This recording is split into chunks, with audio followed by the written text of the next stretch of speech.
ওয়াল্লাযীনা জাহাদু ফীনা লানাহদিয়ান্নাহুম সুবুলানা। আল্লাহ বলেন, আমার যে বান্দা আমি আল্লাহর রাস্তায় চলার জন্য চেষ্টা করে, মেহনত করে, ফিকির করে, আমি আল্লাহ তাআলা তাকে আমার পথে চলার রাস্তা দেখায় দেই। সুবহানাল্লাহ। এজন্য বান্দার কাজ হলো চেষ্টা করা। সফলতা দেওয়ার মালিক কে? আল্লাহ।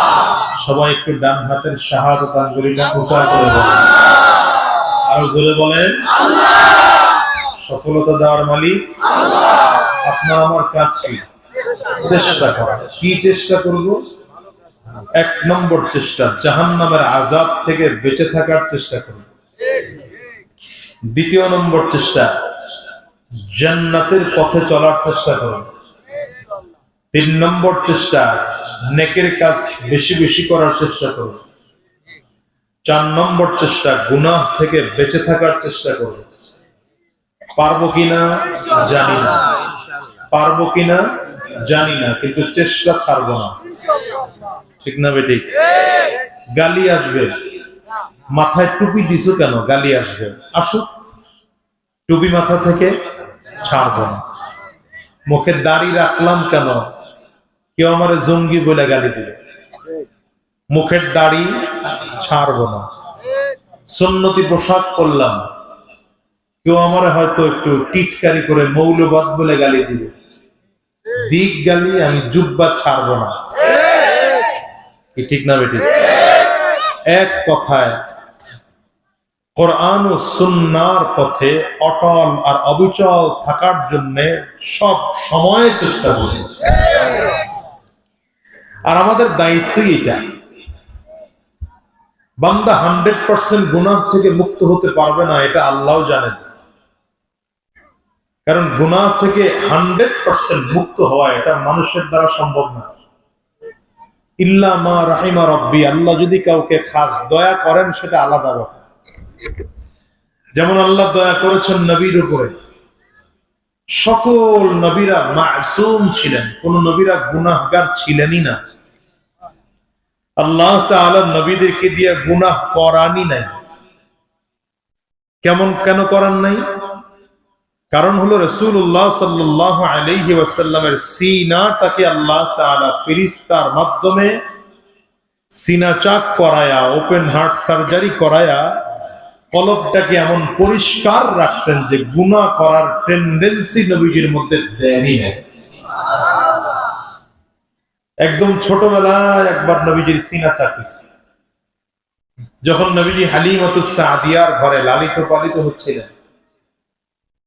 আবার সিনা চাক হয়েছে কোন সময়? যখন নবী মেরাজে গিয়েছে। সিনা চাক হয়েছে যখন নবীজির কাছে ওয়াহী পাঠানো হয়েছে। এইভাবে আমার নবীকে আল্লাহ তাআলা সকল গুনাহ থেকে মাসুম রেখেছেন। আবার নবীজির হাতে হাত দিয়ে কালিমা পড়ে মুসলমান হওয়ার কারণে সাহাবায়ে কেরামদের অবস্থা কি ছিল? সাহাবায়ে কেরাম মাহফুজ ছিলেন, গুনাহ থেকে মাহফুজ। দুইটার মধ্যে পার্থক্য আছে, এক হলো মাসুম আনিল মাসিয়া, আরেক হলো মাহফুজ আনিল মাসিয়া। দুইটার মধ্যে পার্থক্য আছে। কি পার্থক্য? নবীরা হলেন মাসুম আনিল মাসিয়া, তার মানে নবীরা কোনো গুনাহই করেন না। নবীরা কোনো গুনাহ করেন না, নবীদের কোনো গুনাহই নাই, নবুয়তির আগেও নাই, নবুয়তির পরেও নাই। আর সাহাবায়ে কেরাম মাহফুজ আনিল মাসিয়া, তার মানে সাহাবায়ে কেরামদের গুনাহ থেকে মুক্ত এর গ্যারান্টি নাই। দু চারজন সাহাবী হয়তো গুনাহ করে ফেলেছেন, কিন্তু কোন সাহাবীকে আল্লাহ তাআলা গুনাহ নিয়ে জমিন থেকে বিদায় হতে দেন নাই।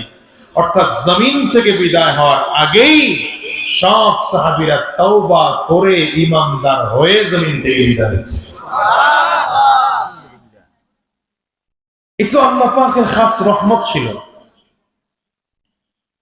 হযরত ইউসুফ আলাইহিস সালাতু ওয়াস সালামকে জুলাইখা 7টা দরজার মধ্যে তালা লাগাইয়া ভেতরে ঢুকিয়েছে। কয় দরজায় তালা? এটা আপনাগর আমাগর এই গ্রামের বাড়ির তালা না। আর দরজাও আমাগর মতো এই গ্রামের বাড়ির দরজা না,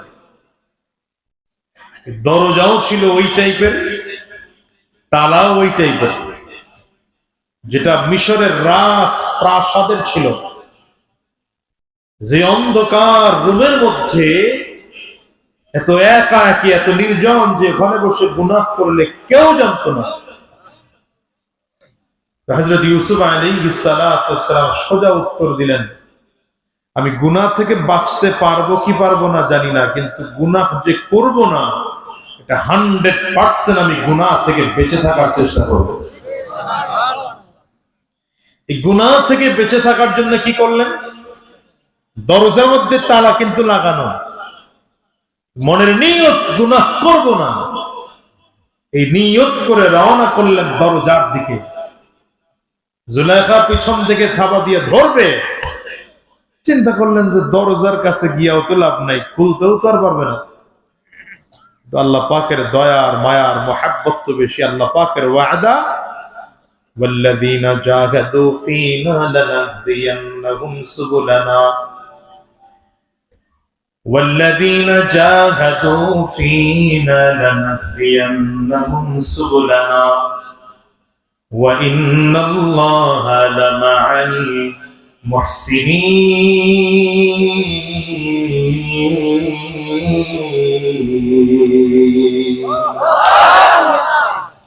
এটা আল্লাহ পাকের ওয়াদা আছে, বান্দা তুমি গুনাহ থেকে বেঁচে থাকার জন্য চেষ্টা করো, মেহনত করো, ফিকির করো। আমার পথে চলার জন্য চেষ্টা করো, মেহনত করো, ফিকির করো। তোমার সাধ্য আছে না নাই সেই ফিকির করার চিন্তা তোমার লাগবে না। আমি আল্লাহ শুধু তাকায় দেখবো তুমি চেষ্টা করেছো কিনা। আমি আল্লাহ তোমার জন্য গুনাহ থেকে বের হওয়ার রাস্তা তৈরি করে দেব। ইউসুফ আলাইহিস সালাম দরজার মধ্যে হাত লাগাইছেন, একটা দরজা টাস করে খুলে গেল। জুলাইখা চিন্তা করলো এই দরজা মনে হয় আলগা লাগানো ছিল, এই জন্য খুলে গেছে। মনে হয় তেমন শক্ত করে লাগানো হয় না, এই জন্য বুঝে খুলে গেছে। ইউসুফ আলাইহিস সালাম সামনের দিকে আবার আগায় তো দ্বিতীয় দরজা করে যায়, সামনে আগায় তৃতীয় দরজা করে যায়, সামনে আগায় তো চতুর্থ দরজা করে যায়, সামনে আগায় তো পঞ্চম দরজা করে যায়, সামনে আগায় তো ষষ্ঠ দরজা করে যায়, সামনে আগায় তো সপ্তম দরজাও করে যায়।